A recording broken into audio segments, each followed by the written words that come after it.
किसी ने बड़े कमाल की बात कही है कि यूं तो रक्तदान और कन्यादान दुनिया में महान दान कहे गए, लेकिन आज के जमाने में वक्त दान भी सबसे बड़ा दान है।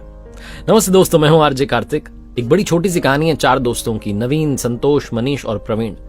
12th की पढ़ाई पूरी करने के बाद चारों ने डिसाइड किया कि हम एक छोटी सी पार्टी करते हैं। पुराने जमाने की कहानी है, तो चारों ने उस शहर की महंगी होटल जो थी बढ़िया सी, उसमें पहुंचे।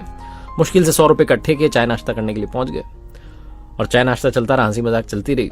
जब बिल देने की बारी आई तो वेटर आया बिल लेकर के, और बिल पे करने से पहले इनके बीच में एक बड़ा मजेदार सा डिस्कशन जो है शुरू हो गया। एक ने कहा कि काम करते हैं, 40 साल बाद अब हम मिलेंगे, 40 साल तक मिलेंगे नहीं, और देखते हैं 40 साल में कौन कितना ग्रो करता है। वो बच्चों वाली शर्त लगती है तो लग गई। तो सबने कहा कि हाँ सही है, 40 साल बाद मिलेंगे और साल की पहली तारीख 1 जनवरी को मिलेंगे, और उस दिन जो सबसे आखिरी में आएगा उसको बिल पे करना है और इसी होटल में आएंगे। इन्होंने कहा जी ठीक है, देख लेते हैं। वेटर जो था, जिसका नाम भोला था, सारी बात सुन रहा था। उसने कहा क्या बात है, आपकी तो बड़ी मजेदार शर्त लगी है, 40 साल के बाद अगर मैं यहीं रहा तो मैं भी आपकी पार्टी देखना चाहूंगा। इन्होंने कहा ठीक है जी। 40 साल कब बीत गए मालूम नहीं चला, लेकिन 40 साल में सब कुछ बदल गया। वो जो शहर था वो बड़ा शहर बन गया, फ्लाईओवर बन गए, मल्टी स्टोरी बिल्डिंग्स बन गई। इनफैक्ट वो जो होटल थी वो 5 स्टार होटल बन गई। जो वेटर था भोला, वो उसका मालिक बन गया, और इन सब की जिंदगी भी बदल गई।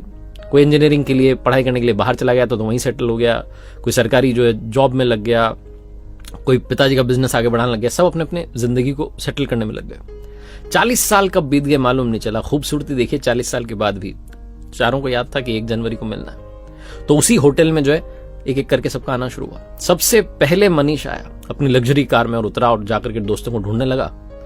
तो उसने पहचान लिया वेटर ने, जो सेठ बन चुका था भोला ने। उसने कहा अरे आइए सर, प्रवीण सर ने आपके लिए टेबल बुक करवा दिया। आपने मुझे पहचाना, मैं 40 साल पहले यही वेटर था। अरे क्या बात है, तुम ही थे जिसने सारी बात सुनी थी? बोले हाँ जी। मनीष भी बड़ा खुश हुआ कि बहुत बढ़िया, आपने अच्छी होटल बना लिया। वेट करने लगा बाकी दोस्तों का। थोड़ी देर बाद संतोष आया, दोनों की बातचीत होने लगी। संतोष ने कहा अपना तो बढ़िया कपड़ों का बिजनेस चल रहा है। मनीष ने कहा मेरी भी ज्वेलरी की जो है शोरूम जो है 3-4 हो गई, अब तो बढ़िया ग्रो कर रहा हूं। थोड़ी देर में नवीन भी आ गया। नवीन ने कहा जी अपना भी जो है बिजनेस बढ़िया चल रहा है, मिल है अपनी और अच्छी मिल जो है काम कर रही है, सब ठीक चल रहा है। तीनों की बीच में बिजनेस को लेकर बात हो रही थी और इंतजार हो रहा था चौथे दोस्त का, यानी कि प्रवीण का। प्रवीण आया नहीं तो परेशान हो रहे थे, क्या होगा, कब आएगा। सेठ जो था भोला आया, उसने कहा कि प्रवीण सर का कॉल आया, वो कह रहे हैं आप स्नैक शुरू कीजिए। तो इन्होंने स्नैक शुरू किया। वेट करने लगे कि आ ही जाएगा। फिर से जो था सेठ जो था भोला, उसने कहा कि आप ये मेन्यू लीजिए और इसमें से जो ऑर्डर करना है कीजिए। प्रवीण सर कह रहे हैं मैं आ रहा हूं, आप डिनर शुरू कीजिए, थोड़ा सा देरी हो रही है। तो वेट करते करते 1-1.5 घंटा निकल चुका था। इन्होंने ऑर्डर कर दिया कि ठीक है। डिनर लग गया, डिनर करने लगे। भोजन करने के बाद लगा कि प्रवीण शायद आएगा नहीं, तो बिल पे करने की बारी आई। इन्होंने कहा साहब लाओ, क्या बिल हुआ? तो भोला दौड़ के उसने कहा बिल पे करने की जरूरत नहीं, अभी ऑनलाइन आपका पेमेंट हो गया।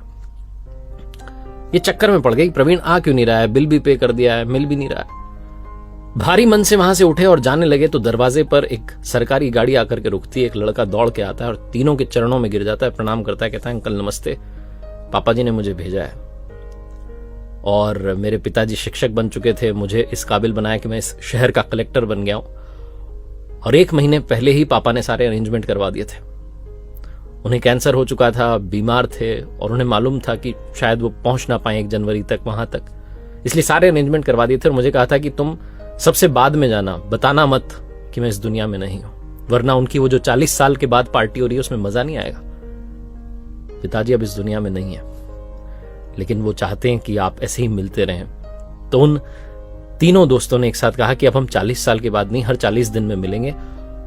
और ये सुन के उन्हें बुरा लगा कि उनका दोस्त चला गया। वो ये सोचने लगे कि हम 40 साल में मिले क्यों नहीं। ये छोटी सी कहानी उन दोस्तों की नहीं, आपकी हमारी है। आप और हम भी इस चक्कर में रहते हैं कि मिल लेंगे, आगे मिल लेंगे। अपने ही लोगों से हम किसी सेलिब्रेशन में मिलते हैं, किसी शादी में मिलते हैं, किसी फंक्शन में मिलते हैं, वरना मिलते नहीं है, क्योंकि हमारे पास में वक्त नहीं है। वक्त दान करना शुरू कीजिए अपनों के लिए, उनके लिए जो आपकी जिंदगी में अहमियत रखते हैं। ये मत इंतजार कीजिए कि आने वाले टाइम में मिल लेंगे। अगर ऐसा सोचते रहे तो ना जाने कौन कब आपका साथ छोड़ के चला जाए, क्योंकि आदमी वाकई बुलबुला है पानी का।